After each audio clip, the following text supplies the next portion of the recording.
right about here would have been the Wilson House Hotel. Would have been right here.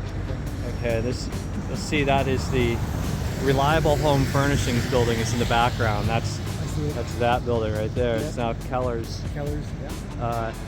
Now, so the road would have been like right here and would have went right back here. Okay. So like right there. Oh yeah, totally not square. Yeah, it's not square at all. So yeah, would have went off at an angle like over that way. So what's interesting here is that in the where the hotel was, they had a stairway that went down into the basement, and that's where the cook was in the cafeteria, kind of, or where they made all the food. Yep. That would have been right over here. Okay. It's now, you know, something completely different. You know. Yeah.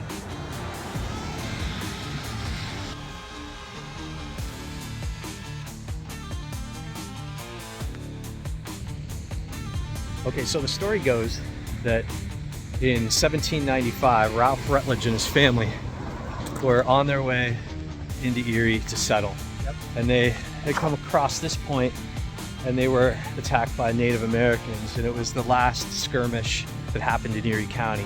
Happened actually like right here. Oh, wow. So we wanted to know, history books say that that Ralph Rutledge was buried around here. And we kind of wanted to know where that was. So we tried to track it down, and we came up with Joseph Sterrett, who was a judge, had said that he was 5 rods from State Street along 14th Street here. So we did the math, and that comes out to 82.5 feet, and we'll take you over there right now. Nice. So another train. Yeah, we're full of trains today. So 82.5 feet would be right about here. Okay. Right here where this kind of thing sticks out of the wall right before this door. Yep. So this is possibly where Ralph Rutledge is buried. Would be right about here. Okay. And he is they said it was south of the Wilson House. This would have been south of the Wilson House. This is the back part of what would have been the Wilson House at the time. And this is 82.5 feet. And it's under the sidewalk. He said it was under the pavement and sidewalk. So yeah, that's right here. Under the old sidewalks, with the new sidewalks, the sidewalk over the old sidewalks? Yeah, they put new sidewalks down, just rip them up and put new. Yeah. Like nobody was digging down several feet around here. Yeah, there was no need to. So it's very possible that he is still buried right here. He's got a lot of daily visitors. Yep. Yep. Yeah, in fact, they remarked about how much foot traffic used to go over his grave. Oh wow! In the early days, because this was, this was the main hub of activity. Sure. You had the Waterford Turnpike starting right here, yep. And there's no coincidence that they built the train station right there too. So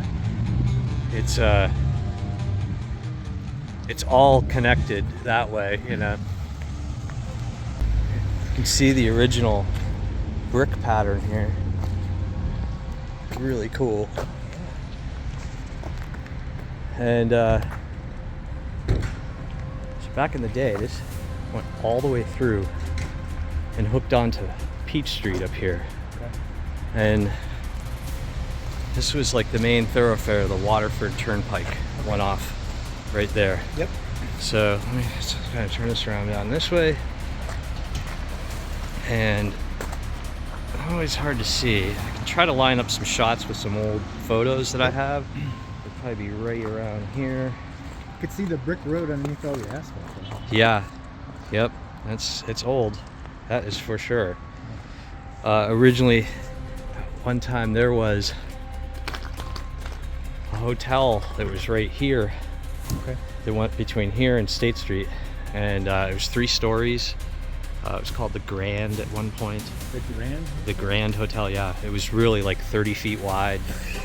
Yeah, it just had like one stairwell that went back and forth up it. Yeah. That's pretty grand. Yep. It was really small. Yeah. Wow. And they tore that down in 1978.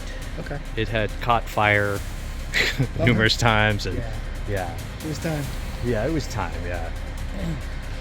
We're gonna walk over behind the building over here. Let's cross here. So back then, this would have been the backside of the Turnpike Street here. Okay, got it. And then, so this would have been the back of the buildings on Turnpike, would have came this way along here. Oh man, okay. And many of them had apartments above them. Okay. So a lot of people lived kind of like up here in apartments back then. Right on. Yeah. Over across the way here is the Griswold Plaza. Oh yeah. And that completely changed in like 1925. Prior to that, it was just totally different. Yeah. Here's our postmaster, Yeah. right? Yep.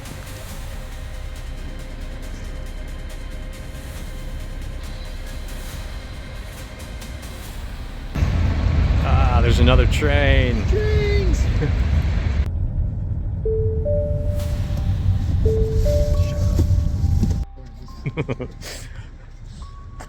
We are down at the Griswold Plaza. Yeah. This used to be the old post office was right here. They had moved a statue here years ago. In 1907, a bronze statue commemorating Eben Brewer was dedicated at the Postmasters Convention in Perry Square. Eben Brewer was born in 1849 and was the first mail agent in the United States in Cuba. He served during the Spanish-American War and died on July 14, 1898.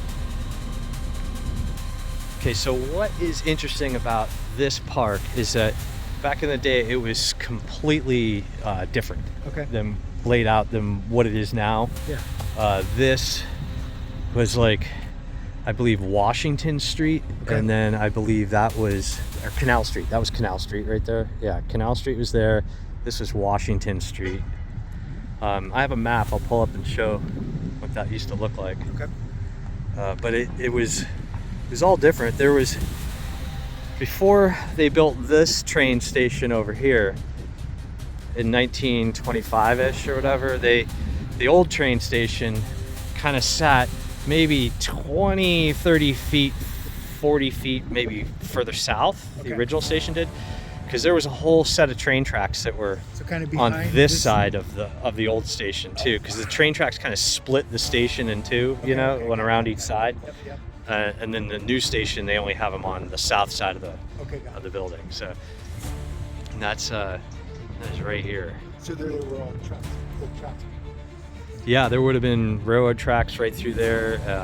It looked completely different.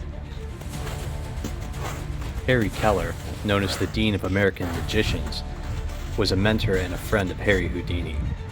Considered the first American magician to become an international star, he performed extensively on 5 continents, impressing audiences with his elegant theatrical illusions for more than 40 years. He popularized the vanishing birdcage effect and perfected the levitation illusion. Born in Erie, he returned to perform many times. His boyhood home stood nearby.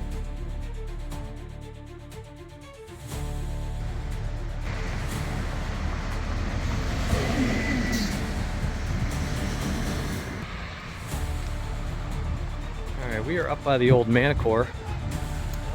This Manicure Club is right there. Here on State Street. And the reason why we are here is we're gonna spin around right here and show you right about here. This was where the market house was. This is where everybody got their produce and vegetables, and everybody could come and get a stand, and farmers could get their, you know, like sell their wares, you know, all that stuff. And that was there for a long time. I think till like the 50s. They tore it down, and then they built this building, which was originally a bowling alley. Sweet. And then it turned into offices for like the school district and stuff like that. Gotcha. And now it's something else. But I mean, when you look at it now, I mean, it does scream bowling alley, you know? 100%. I can even tell you where the pin machines were. Yeah.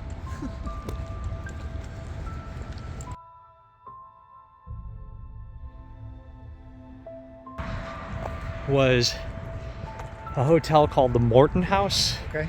And that's where everybody would stay when going to the railroad. Okay. Getting on the train the next morning.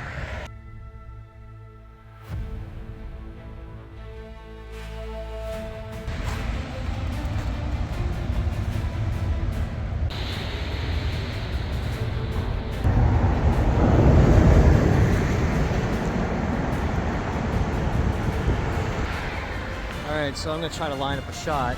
It's not going to make much sense, but right about here. Right here. And you'll see in the shot there was buildings all up and down the sides of Peach Street here back in the day. Yep. Up there was the Dreamland Theater on 18th.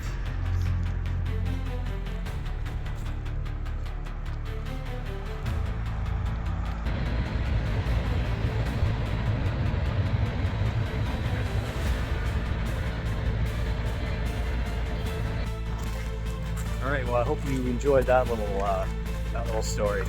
So now you know where Ralph is buried.